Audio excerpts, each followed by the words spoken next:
After saluting you, Egypt's stance is crystal and clear since the 50s and the 60s. And it was very clear upon the war when the Israeli entities and its army of the desire to push the populations towards Egypt, and Egypt of course rejected this, or not to liquidate the Palestinian cause. A suggestion to direct him to Al-Naqab as a part of the Palestinian. The Palestinian people certainly do not wish to do so, and through the last period after Trump's proposals by displacing the Gazans to fine just following the reconstruction, and the Egyptian started very clear, they're not accepting the displacement, and this was stated in the president press with the president of Kenya, and it gave a solution for all to cooperate to establish the Palestinian state on the lines of 1967, including Jerusalem, and otherwise we'll be having more violence, and to establish a state that will be more violent, and to overcome this period is only through the peace. The Egyptian stance was by the president praised the scene of the Gazans returning from the south to the north, even though their homes were demolished, and talked about the plans of the entity to have in livable Gaza, and the determination of the Palestinian people to stay in Gaza, and it is a clear and popular and official stance by Egypt to reject this proposal. And the 6 members, along with Egypt, affirmed in their statement on the idea of the displacement and to pursue the two-state solution, and for the international community to work upon, and praised the Egyptian stance and the importance of the upcoming summit to be held in Riyadh to discuss the two-state solutions. Now, Professor, Egypt, and in particular President El-Sisi, has emphasized maintaining the Palestinian territorial integrity. How important is that for the region, and in particular for regional security?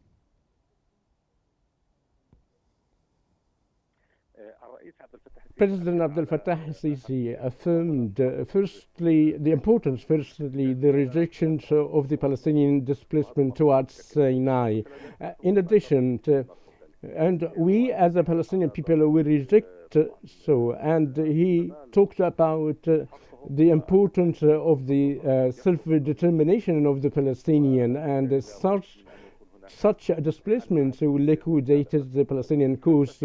Even the UNRWA issue that that was banned by the occupation in Jerusalem city, and Egypt condemned this measurement, and it's a part of the undermined the refugee Palestinian issue. And it's an establishment was established by international resolution that should keep its operation for the cause in 1948. With respect to the Palestinian support, Egypt stands very clear by President Fattah al-Sisi through his participation in all the conventions, and even the president talked with President Trump. He talked clearly to work upon finding a political solution for the Palestinian cause, to start with the delivering the humanitarian aid and the machinery for reconstruction, and then to pursue a political proposal will be through the two-state solution. And of course, today we've had the Egyptian-Arab joint statement. What are the key points from the document, and also especially regarding Israel's withdrawal from Gaza? Certainly, the document, as we followed, affirmed the importance of the calm after the success of a truce will lead to the full withdrawal of Israel and to enable the authority to supervise the Gaza normally. And the authority was in place, and he knows cannot get people from the other world to govern the hospital, and the Palestinians will choose who's going to represent them. But the first phase, there is an Egyptian proposal by establishing a social support committee by a decree from Abu Mazen, the president, and then the committee will oversee the process. Furthermore, the meeting reaffirmed the necessity for delivering as much as possible to the Palestinian people and to reconstruct some of the infrastructure, and also tackled the political issue in general with respect to work in supporting the June conference in the Kingdom of Saudi Arabia that would revive the two-state solution. I think these resolutions are very important regarding the rejection of displacement in general, not the stances of these countries. And if Trump wishes to complete the Abraham Agreement proposed in the first Trump in 2018, he has nothing but to go and pursue the just solution for the Palestinian cause. Otherwise, he will get a failure. Now, of course, Egypt has been involved greatly in humanitarian efforts and, of course, receiving injured Palestinians at the Rafah border as well. How important is Egypt's role in Gaza? Egypt, as well known previously, was some sort of a supervisor upon Gaza for a long term, but upon the war in Gaza, he has a very advanced stance to send the Palestinian cause throughout the world. It is a very appreciated stance by the Palestinian people and all the free world. Egypt, before that, has the first aids into Gaza during the war. Egypt received more than 20,000 wounded Palestinians, and Egypt, for the Palestinian, is the main portal for the life outside. During the opening of Rafah crossing, there was a great arrangement to facilitate the exiting the 50 Palestinian people. And upon the estimations, there are about more than 200 were exiting from the crossing border. It is very important to facilitate the burdens upon Gaza that's suffering the closure of all the hospitals and a great shortage of medications. And we have in Gaza, no less than 100,000 that might need 50% of them to receive treatment outside. And Egypt, thankfully, to provide free medical services for the Palestinian wounded in light of this hardship they were facing. Now, Egypt, of course, has reaffirmed its commitment to a two-state solution. In recent days, it seemed almost that Donald Trump in America was committed to a one-state solution. How can the Arab world come together with Egypt to make sure that the United States appreciates a two-state solution?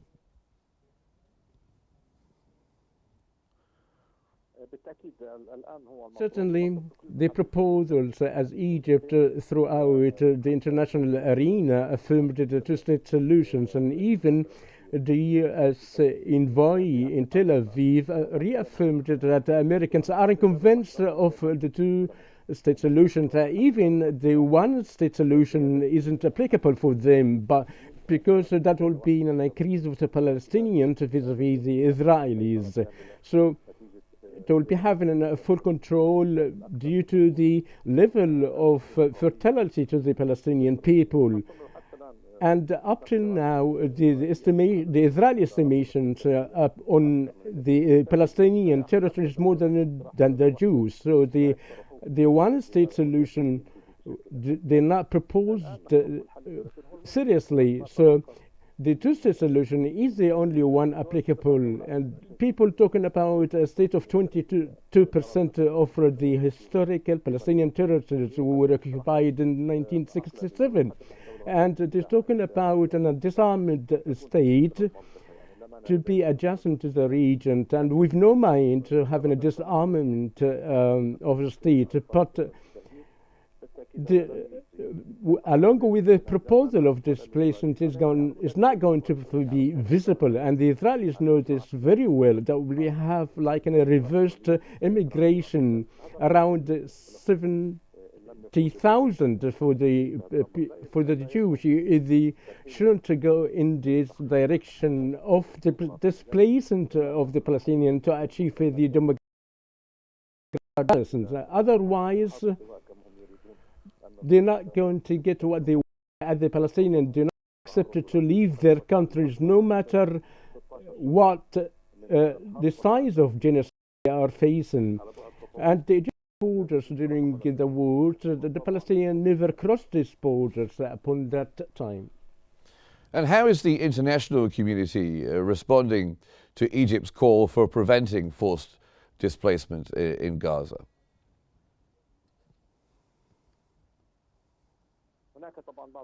There are some countries that rejected the proposals, but there is Germany that supported the occupation, never, or rather rejected the proposal, and it's not going to lead to a peace. This is for the first time to hear this, despite their negative stances against the Palestinians. But I think today the whole world think to the world feasibly, and there's a must having a political solution that will be a good opportunity to discuss this matter in Saudi in the upcoming conference. No one is going to affect the only one is going to be effective in their role is the United States of America. And among for the Americans to get convinced with the necessity of finding a just solution based on the two-state solutions, and to reject the Palestinian deportation, as it's not going to be executed throughout the Arab world. And if the Americans are not convinced of this idea, I think these bids will be having a great fiasco. And that was actually proposed in France in 2016 and 2017. Even they participated in the foreign ministers' levels. And one of the phases of the ceasefire agreement, should we get there, as we all hope that we do, will focus on Gaza's reconstruction. How important is international collaboration and international efforts when it comes to Gaza's reconstruction? And what role might Egypt be playing in that effort?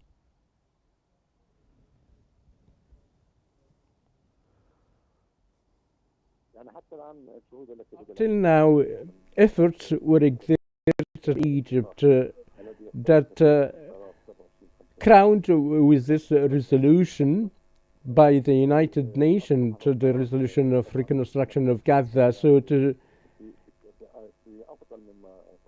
it is in effect now better than it was before even the release of the Palestinian people.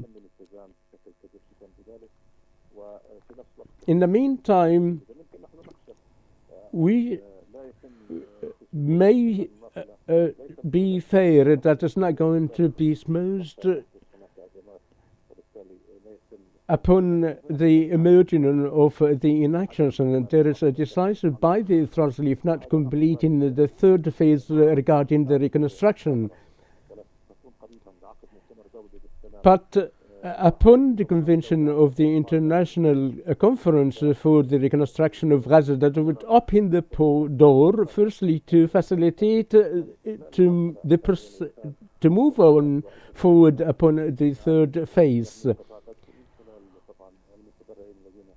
Of course, would be start the reconstruction by the donors that we hope to have a great participation. I participated in a reconstruction of Gaza convened by Egypt with a collaboration with Norway that witnessed a great support by the Arab and Western countries to reconstruction of Gaza. But unfortunately, there were some sort of obstacles, so the matters was that difficult at that time. Estimation talking about from 60 to 90 billion US dollar to revive the life in Gaza once again. But we should take in the opportunities of the time, and if it's going to be a delay, so I think the matter will be more difficult.